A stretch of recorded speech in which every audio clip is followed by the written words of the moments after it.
ಇಷ್ಟೊಂದಿಗೆ ಸುದ್ದಿ ಸಮರೈಸ್ ಈಗ ನೋಡೋಣ.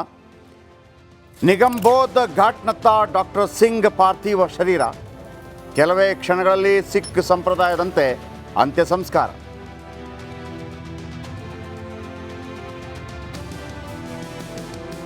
ಮನಮೋಹನ್ ಸಿಂಗ್ಗೆ ಅಂತಿಮ ವಿದಾಯ. ಅಂತ್ಯಕ್ರಿಯೆಯಲ್ಲಿ ಪ್ರಧಾನಿ ಮೋದಿ ಸೇರಿದಂತೆ ಗಣ್ಯರು ಭಾಗಿ. ಸೇನೆಯಿಂದ ಗೌರವ ಸಮರ್ಪಣೆ. ದರ್ಶನ್ ಬಗ್ಗೆ ಮೌನ ಮುರಿದ ದಿನಕರ್. 2026ಕ್ಕೆ ದಾಸನಿಗೆ ತಮ್ಮನಿಂದಲೇ ಆಕ್ಷನ್ ಕಟ್. ನ್ಯೂ ಇಯರ್ ವೆಲ್ಕಮ್ಗೆ ಬೆಂಗಳೂರು ಸಜ್ಜು. ಪುಂಡಾಟ ನಡೆಸೋರಿಗೆ ಕಮಿಷನರ್ ಖಡಕ್ ವಾರ್ನಿಂಗ್.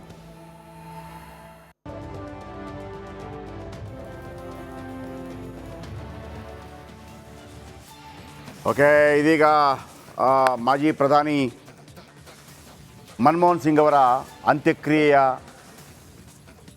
ಪ್ರಕ್ರಿಯೆಗಳು ನಡೀತಾ ಇದೆ. ಪ್ರಧಾನಿ ಮೋದಿ ಅದರಲ್ಲಿ ಭಾಗಿಯಾಗಿದ್ದಾರೆ. ಪ್ರಧಾನಿ ಮೋದಿ ಸೇರಿದಂತೆ ಹಲವರು ಭಾಗಿಯಾಗಿದ್ದಾರೆ. ಸರ್ಕಾರಿ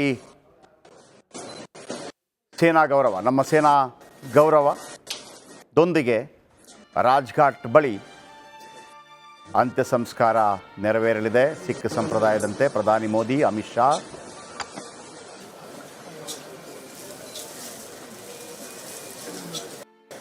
ನೋಡಿ, ಇವರು ಮಾಜಿ ಪ್ರಧಾನಿ.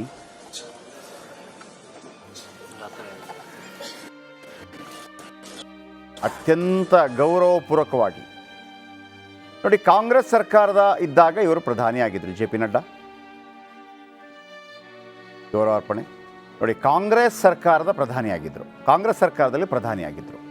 ಈಗ ಇರೋದು BJP ಗೌರ್ಮೆಂಟ್, ಕೋalition ಗೌರ್ಮೆಂಟ್. ಆದರೆ ನೋಡಿ, ಆ ಗೌರವ ಇದೆಯಲ್ಲ, ಬಹುಶಃ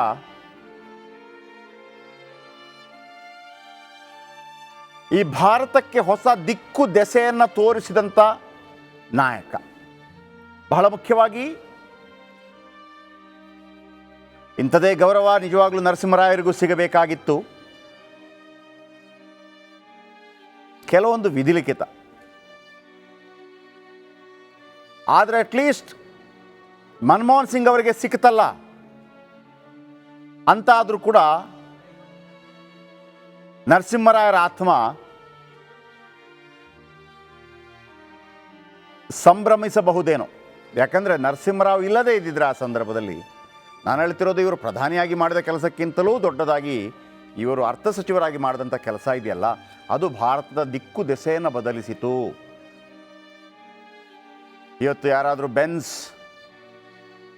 ರೋಲ್ಸ್ ರಾಯ್, ಒಬ್ಬ ಮಧ್ಯಮ ವರ್ಗದ ಕುಟುಂಬದವನು ಕೂಡ